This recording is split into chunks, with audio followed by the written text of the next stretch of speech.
Okay, so next is the multiplication of to matrices. Okay, कोई भी दो matrix multiply कब हो सकती हैं? The first thing is, okay, जरूरी नहीं है कि हर बार दो मैट्रिसेस मल्टीप्लाई हो जाए। तो इसके लिए मैंने यहाँ पर क्या लिखा है, देखिए आप, आपके पास कोई दो मैट्रिक्स हैं ए आई जे, जिसका ऑर्डर एम क्रॉस एन है, और एक दूसरी मैट्रिक्स है बी आई जे या फिर बी मैट्रिक्स जिसका ऑर्डर है R cross S. Let suppose you want to multiply A into B. ठीक है, आपको क्या करना है, ए और बी को मल्टीप्लाई करना है, तो कुछ ना कुछ तो इसका रिजल्ट आ रहा होगा, वो भी एक मैट्रिक्स से आएगी, तो उसको मैंने सी से रिप्रेजेंट कर दिया। ओके, तो that means you are multiplying A I J M cross N and then multiplying B I J R cross S. अच्छा, इसमें दो चीज होती है कि जो चीज मल्टीप्लाई में फर्स्ट में लिखी होती है that is called the pre multiplier.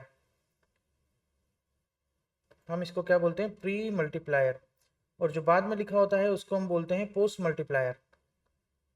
Okay, सो क्या होता है कि जब भी कोई दो मैट्रिक्स आपको मल्टीप्लाई करनी है तो प्री मल्टीप्लायर का number of column post multiplier के नंबर ऑफ रोज के बराबर होना चाहिए। तो प्री मल्टीप्लायर का नंबर ऑफ कॉलम तो n है और पोस्ट मल्टीप्लायर का नंबर ऑफ रोज r है। तो अगर ये दोनों इक्वल हुए तभी आप मल्टीप्लाई कर सकते हो, otherwise you can't multiply. Clear? ठीक है, तो I am writing here condition for multiplication. ठीक है, वो क्या होगी आपकी, number of columns of pre multiplier, oh sorry, pre multiplier ये किसके इक्वल होना चाहिए, is equal to number of rows of post multiplier. ठीक है, पोस्ट मल्टीप्लायर के नंबर ऑफ रोज के बराबर होना चाहिए, तभी आप मल्टीप्लाई कर पाओगे। अच्छा, अब मल्टीप्लाई मान लेते हैं कि यहाँ पे मैं लिख देता हूँ कि n is equal to R होना जरूरी है तभी मल्टीप्लाई होगा। अच्छा, n is equal to R हो गया है, तो अब रिजल्टेंट मैट्रिक्स आएगी। मल्टीप्लाई कैसे करते हैं वो मैं आपको बाद में बताऊंगा, अभी सिर्फ ऑर्डर की बात कर रहे हैं। ठीक है, तो जो मल्टीप्लाई होगी और जो सी आएगा, ठीक है, इसको मैं सी आई जे बोल देता हूँ, और इसका जो ऑर्डर आएगा वो ऑर्डर क्या होगा, जो बचे हुए दो हैं, अब बचे हुए दो मतलब I am talking about this M और एस, तो इसका ऑर्डर कितना आ जाएगा, एम क्रॉस एस। क्लियर? तो this is the matrix multiplication. अब सी आई जे कैसे निकालते हैं उसकी बात करते हैं। ठीक है, मैं बहुत छोटा सा एक एग्जाम्पल ले लेता हूँ आपके सामने।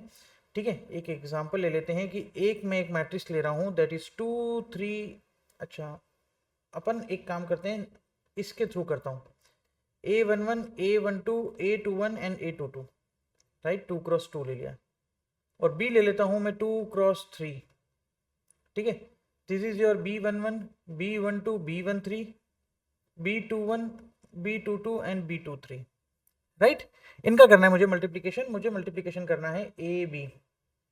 ओके, जब भी ऐसा मल्टीप्लाई करो ना तो पहले मैट्रिसेस लिख लो, थोड़ा सा इजी रहता है अपने के लिए। ठीक है, तो मेरा मतलब है ऐसे जो भी एलिमेंट है, यहाँ तो मैंने जो प्लेसेस नंबर लिखे हैं, अदरवाइज यहाँ पे कोई भी नंबर लिखा होगा आप उसको इस तरीके से लिखोगे, B11 B12 B13 B21 B22 and B23।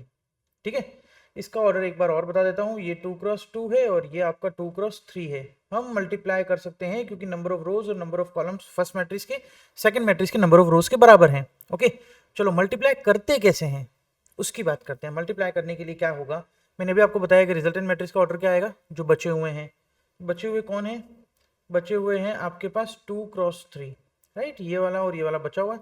ठीक है, 2 क्रॉस 3 में ये जो फर्स्ट प्लेस का जो एलिमेंट है उसका प्लेस नंबर क्या होगा, मान लेते हैं कि ये ए बी है और ये आएगा आपका सी मैट्रिक्स, C11 मान लो, तो C11 मतलब फर्स्ट रो और फर्स्ट कॉलम।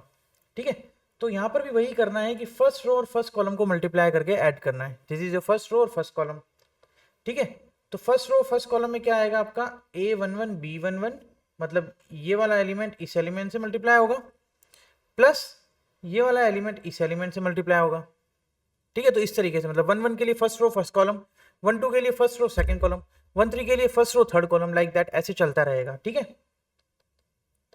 ओके, तो ये A11 plus sorry A11 B11 plus A12 B21, right. ठीक है, थोड़ा सा इसको बड़ा कर देते हैं अपन ताकि अपने को प्रॉपर तरीके से मिल जाए आंसर। ओके, नेक्स्ट एलिमेंट में क्या आएगा, फर्स्ट रो सेकंड कॉलम, तो फर्स्ट रो ये सेकंड कॉलम, क्योंकि इस एलिमेंट का प्लेस नंबर क्या है 1 2 है ना, तो फर्स्ट रो और सेकंड कॉलम करके देखते हैं, तो ये आ जाएगा आपका A11 B12 plus A12 B22, right, इसका इसके साथ, इसका इसके साथ, क्लियर। अब थर्ड एलिमेंट निकालते हैं, थर्ड एलिमेंट क्या होता है 13 B13, इसको थोड़ा सा नीचे ले लो, C13 में क्या हो जाएगा आपका फर्स्ट रो, ठीक है, first row third column, first row third column, तो यहाँ पे कितना आएगा A11 B13 प्लस A12 और B23, ये कर देते हैं यहाँ पर बंद, ये 2 क्रॉस 3। बस इसी तरीके से आपको सेकंड कॉलम सेकंड रो भी निकालनी है, और सेकंड रो के लिए अपन क्या करेंगे, ठीक है, सोचिए जरा, सोचिए जरा, सोचिए सेकंड रो के लिए क्या करेंगे हम, क्योंकि 2 3 है तो फर्स्ट रो C11 C12 C13 निकाल दिए। अब सेकंड रो में आपका आएगा C21 C22 C23। C21 के लिए क्या करोगे, C23 के लिए हम क्या करेंगे, सेकंड सॉरी C21 के लिए सेकंड रो फर्स्ट कॉलम, ठीक है, तो सेकंड रो फर्स्ट कॉलम में कितना आएगा A21 B11 plus A22 B21, right, ये वाला इससे मल्टीप्लाई होगा ना 2 1, मतलब second row first column, clear, ठीक है। नेक्स्ट की बात करते हैं, सेकंड रो सेकंड कॉलम, तो A21 B12 plus A22 and B22, ठीक है। नंबर के साथ करेंगे तो थोड़ी सी आपको प्रैक्टिस करनी पड़ेगी, इतना प्लस में नहीं लिखना होता, आप 2 3 क्वेश्चन करोगे आप दिमाग में ही ऐड करने लग जाओगे, जस्ट राइट डाउन, आप डायरेक्टली वैल्यू डालोगे वहां पर, ठीक है, और लास्ट में आ जाएगा आपका A21 B13 plus A22 B23, right, तो दिस इज योर मल्टीप्लीकेशन। एक एग्जाम्पल के साथ करेंगे तो ज्यादा बेटर समझ में आएगा, ठीक है। मैं एक एग्जाम्पल लेता हूँ, ओके, ये आपके सामने क्वेश्चन दिख रहा होगा, इसमें मैंने मैट्रिक्स ए और मैट्रिक्स बी दे रखी है, और आपको दोनों चीजें फाइंड आउट करने को बोली है, ए बी भी बोला है और बी ए भी बोला है, ठीक है। अब अपन को पता चलेगा कि मल्टीप्लिकेशन कम्यूटेटिव होता भी है या नहीं होता है, जैसे कि एडिशन वाला था ना ए प्लस बी और बी प्लस ए, तो यहाँ से अपन दोनों मैट्रिक्स निकालते हैं, ठीक है। तो सबसे पहले हम बात करते हैं ए बी की, ठीक है, तो मैट्रिक्स लिख दो 1 2 3 0, ठीक है, और इसमें आ जाएगा 2 1 3 -1 4 and 2, ठीक है। इनके ऑर्डर की बात करते हैं तो ये तो 2 क्रॉस 2 है और ये है 2 क्रॉस 3, हम मल्टीप्लाई कर सकते हैं क्योंकि प्री मल्टीप्लाई के नंबर ऑफ कॉलम्स और पोस्ट मल्टीप्लाई के नंबर ऑफ रोज के बराबर है, देन ठीक है भैया। अब आते हैं इधर, इधर मल्टीप्लाई करो, 2 क्रॉस 3 ही ऑर्डर आएगा, ओके। अब मल्टीप्लाई करना मैंने आपको भी बताया, तो फर्स्ट एलिमेंट निकालोगे C11, तो उसके लिए क्या होगा, first row and first column, sorry, ठीक है, तो first row and first column को आपको मल्टीप्लाई करके ऐड करना है, ठीक है। तो 1 इंटू 2 2, ओके, एंड 2 इंटू -1, ठीक है, बीच में प्लस लगता है, मैंने ऐड करा है ना, अगर नेगेटिव आ रहा होगा तो प्लस माइनस माइनस हो जाते हैं ना, तो 1 इंटू 2 2 एंड 2 -1 इज योर -2, तो मैं एक बार तो ऐसा लिख रहा हूँ, फिर अपन इसको दिमाग में कैलकुलेट करना शुरू करेंगे, ठीक है। 1 into 1 2 into 4 8, 1 into 3 and 2 into 2 4, ये आ गए आपके तीनों एलिमेंट फर्स्ट रो के। सेकंड रो की बात करते हैं तो 3 इंटू 2 6, -0 इंटू -1 तो 0 हो जाएगा, ये हो जाएगा 3, और 0 इंटू 4 0 ही हो जाएगा, ठीक है, ये हो जाएगा 9 और ये हो जाएगा 0, राइट।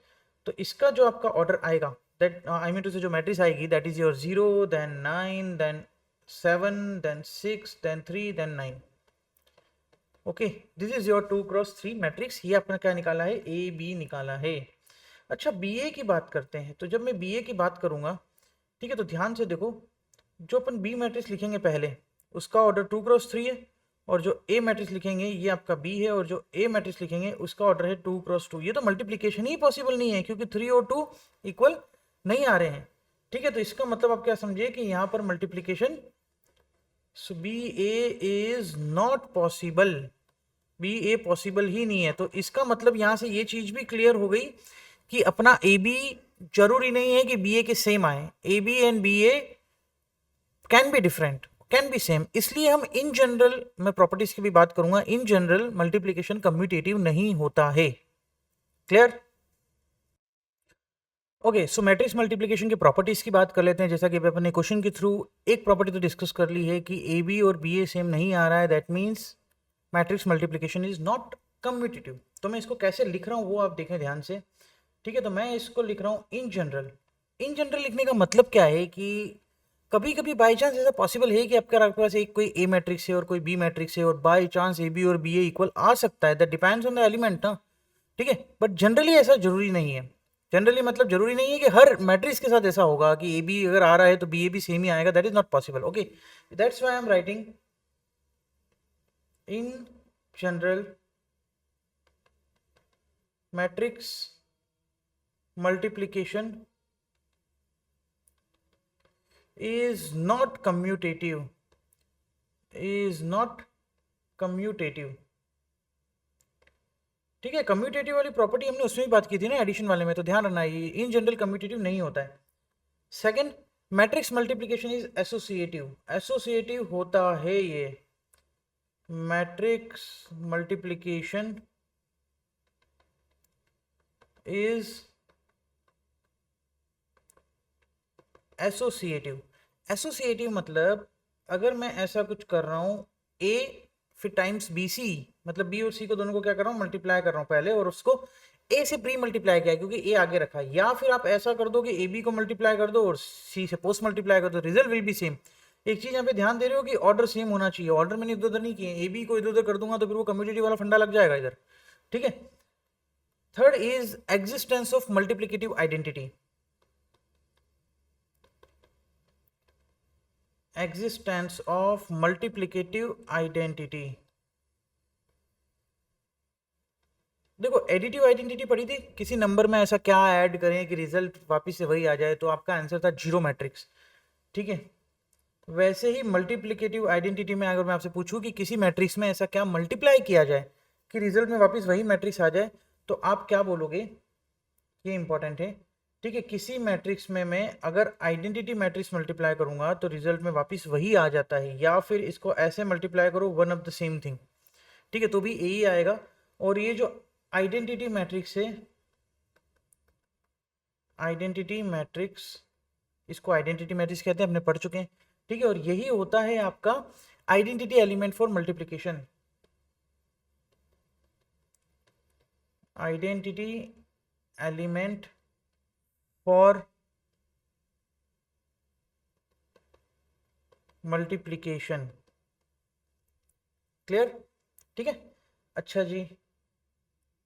अब देखो एक चीज यहां पर ये गौर करने वाली है कि अगर ए एम क्रॉस एन है ना, और मैं इसको अगर आई से मल्टीप्लाई कर रहा हूं तो उसका ऑर्डर क्या होना चाहिए, मल्टीप्लिकेशन तो करना है ना अपन को, तो इसका प्री मल्टीप्लायर का number of columns post multiplier के नंबर ऑफ रोज के बराबर होना चाहिए, तो आई एन होना चाहिए, मतलब जो भी उसका ऑर्डर लोगे आप एन क्रॉस एन लोगे। ठीक है, तो ये तो m क्रॉस एन ही आएगा, और अगर मैं i को आगे रखता हूं और a पीछे रखता हूं और इसका ऑर्डर m क्रॉस n है, इस टाइम पे i का ऑर्डर क्या हो जाएगा, m क्रॉस m होगा, तभी आपका मल्टीप्लाई पॉसिबल हो पाएगा, ध्यान रखना। ठीक है, एग्जाम्पल के तौर पे मैं आपको यहाँ पर एक एग्जाम्पल दे देता हूँ, जैसे कि अगर a 2 क्रॉस 3 है और मैं अगर i यहाँ रख रहा हूँ तो 3 क्रॉस 3 होना चाहिए। ठीक है, इसका रिजल्ट वही आएगा। और अगर मैं a को पीछे लिख रहा हूँ, मतलब पोस्ट मल्टीप्लायर की फॉर्म में लिख रहा हूँ, तब i का ऑर्डर क्या होगा आपका 2 क्रॉस 2 होगा। क्लियर? तो दिस इज द प्रॉपर्टी। एक छोटी सी प्रॉपर्टी और भी है, वो भी आप ध्यान रखें कि मैं अगर बोलता हूं कि किसी मैट्रिक्स के मल्टीप्लाई का रिजल्ट, ठीक है, आई मीन टू से पहले एक ही बात कर लेते कि कोई मैट्रिक्स लिए ए, अगर उसको मैं जीरो मैट्रिक्स से मल्टीप्लाई करूंगा तो हमेशा क्या आएगा, आंसर जीरो मैट्रिक्स से आएगा। दैट इज क्वाइट मतलब ये बहुत कॉमन सेंस वाली बात है ना, क्योंकि सभी एलिमेंट को जीरो से मल्टीप्लाई करो तो जीरो ही आएगा। ठीक है, तो any matrix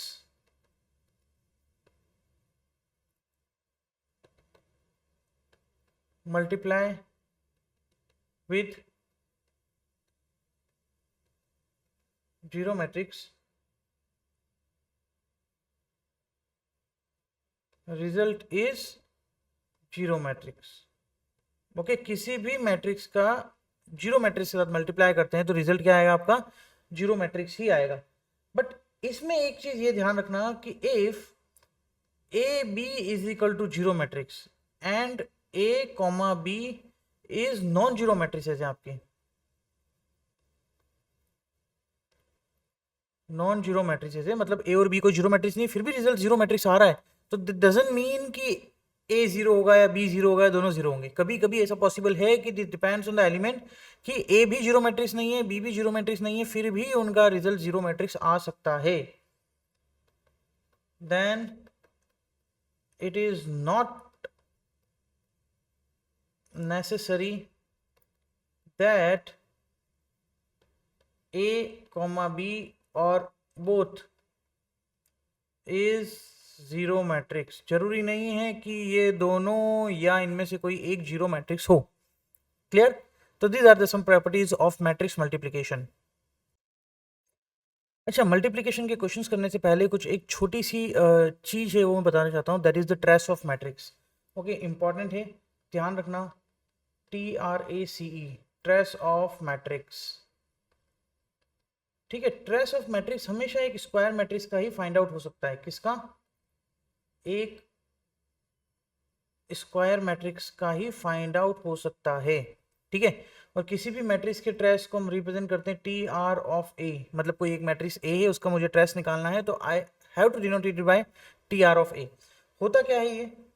this is the sum of diagonal element of A। That's it, कुछ भी और बात नहीं है। ठीक है, जस्ट आपको डायगोनल एलिमेंट का सम करना है, that is the trace of matrix.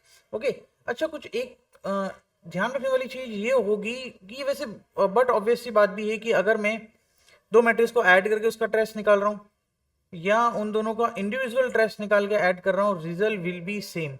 Same होगा, ऑब्वियस सी बात है, सेम होगा। एक एग्जाम्पल के बाद में बारे में बात कर लेते हैं। एक मैट्रिक्स, जरूरी नहीं है कि डायगोनल मैट्रिक्स का ट्रेस निकलता है, कोई भी मैट्रिक्स हो, बस स्क्वायर होनी चाहिए।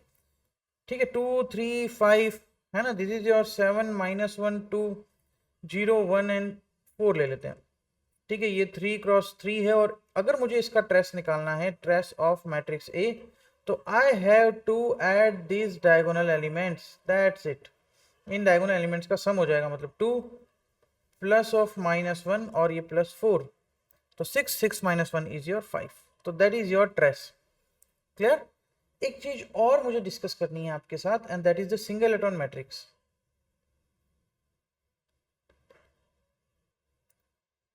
सिंगलेटन मैट्रिक्स, नाम में ही सिंगल है ना, नाम में ही सिंगल है, इसका मतलब सिंगल होगा। तो एक एलिमेंट से बनने वाली मैट्रिक्स को हम सिंगलेटन मैट्रिक्स चलते हैं। ठीक है, contains only one element, contain only one element, एक ही एलिमेंट कंटेन होता है। क्लियर ना? ठीक है, एक एग्जांपल के तौर पे सिंगलेटन मैट्रिक्स हो सकती है आपकी ये 7। ऑब्वियस है, इसका ऑर्डर क्या होगा? 1 क्रॉस 1 ही होगा ना। तो always remember that this name the singleton matrix क्या होती है, जिसमें सिर्फ एक ही एलिमेंट होता है। ओके, तो these are the some basics, और मैंने आपको ये बता दिया कि मल्टीप्लाई कैसे करते हैं।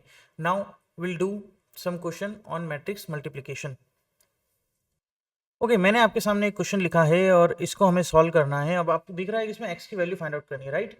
इस मैट्रिक्स का ऑर्डर हो जाएगा 1 क्रॉस 3, इसका लिखा है 3 क्रॉस 3, और इसका ऑर्डर लिखा है 3 क्रॉस 1। अब एक जहन में ये क्वेश्चन उठता है कि हम पहले आई मीन टू से फर्स्ट 2 मैट्रिक्स को मल्टीप्लाई करें, या फिर हम पहले बाद वाली 2 मैट्रिक्स को मल्टीप्लाई करें। तो उससे कोई फर्क नहीं पड़ता है ना, कोई फर्क नहीं पड़ता। पहले तो हम ये देखेंगे कि मल्टीप्लाई हो भी रही है या नहीं हो रहा है, मतलब वो कन्फर्मेबिलिटी हो रही है या नहीं हो रही है। ठीक है, तो इसका नंबर ऑफ कॉलम्स और इसकी नंबर ऑफ रोज के बराबर है, मतलब ये दोनों मैट्रिक्स मल्टीप्लाई हो सकती है। और अगर मैं बाद वाली दोनों करता हूँ तो ये भी तो बराबर है, आप ये भी कर सकते हो। तो इट्स योर चॉइस, आप कहीं से भी स्टार्ट करो। मैं पहले इन दोनों मैट्रिक्स को मल्टीप्लाई कर रहा हूँ, राइट? अच्छा, रिजल्ट क्या आएगा इसका? ये क्या बचा? 1, और बचा क्या इधर? 3, तो 1 क्रॉस 3 आएगा। तो 1 क्रॉस 3 जैसी एक मैट्रिक्स बना देते हैं, और बाद में लिख देते हैं 1 2 x। ठीक है, और ये आ रहा है आपका ओ, ये जीरो मैट्रिक्स लिखी हुई है। ओके, चलो पहले मल्टीप्लाई करते हैं। तो क्या करते हैं, फर्स्ट रो फर्स्ट कॉलम, तो 1 इंटू 1, 2 इंटू एक्स 2x, और 1 इंटू 15 15। तो ये कितना आ जाएगा? 1 plus 2x plus 15, that mean 16 plus 2x। अब ये एडिशन मल्टीप्लाई करने वाली जो चीजें हैं दिमाग में रखना और उनको ऐड कर देना लास्ट में। ठीक है, जैसे कि 1 इंटू 3 3, ये 5x हो गया, और 3, तो 6 प्लस 5x हो जाएगा, 3 प्लस 3 5x हो गया। वैसे ही 2x प्लस 2, तो ये हो जाएगा 4 प्लस x। क्लियर? अब देखते हैं कि इनका ऑर्डर क्या आ रहा है। इसका 1 क्रॉस 3 है और इसका 3 क्रॉस 1 है, तो मल्टीप्लाई तो हो सकती है। और जो रिजल्टेंट मैट्रिक्स है उसका ऑर्डर क्या आएगा? 1 क्रॉस 1, सिर्फ एक ही एलिमेंट आएगा उसके अंदर। तो इधर जीरो मैट्रिक्स लिखिए, तो उसका ऑर्डर भी तो सेम ही होना चाहिए, हाँ है ना? 1 क्रॉस 1 ही आएगा। मल्टीप्लाई कैसे करेंगे? अगेन मल्टीप्लाई करके ऐड कर दो। तो यहां से आ जाएगा 16 plus 2x plus 12 plus 10x plus, यहां लिख रहा हूं मैं 4x plus x square, isn't it? ठीक है, अब कंपेयर कर लेते हैं, तो ये लिखा हुआ है आपका x square plus 12 plus 16x और ये प्लस 28 इज इक्वल टू 0। ठीक है, तो 14 और 2 हो जाएंगे, तो x plus 14 and x plus 2 equal to 0। Middle term splitting करनी है, तो x की वैल्यू आ रही है -2 और -14।